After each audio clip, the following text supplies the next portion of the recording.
না, আমার বাপের জন্ম কোনোদিন আমি এত বড় শীত দেখিনি। আমার 14 গোষ্ঠী এত বড় শীত দেখছে কিনা আমি তাও করতে পারিনি। এই শীতের কারণে, এই শীতের ঠেলায় বুঝছেন, বউয়ের সাথে আমি সহবাসই করতে পারতেছি। আমি সহবাস তো বাড়ির কাছে, আমি বাসই করতে পারতেছি না, তার সহবাস করবো কিনা।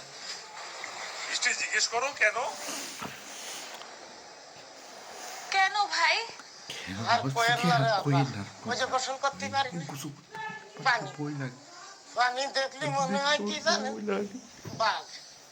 খালি বাঘ না, রয়্যাল বেঙ্গল টাইগার। ওই পানিতে আমি গোসল করতে পারিনি আজ 15-20 দিন রে আপা, বুঝছেন, যার কারণে আমার গায়ে কয় বন্ধ। মানে এই এই গন্ধ সরিষা ক্ষেত থেকে আসতেছে না, আপনার গা থেকে আসতেছে? না, সরিষার ক্ষেতের গন্ধ না তো, এটা আমার গায়ে গন্ধ, বুঝছেন আপা। আচ্ছা, ঠিক ঠিক ঠিক আছে, ঠিক আছে ভাই।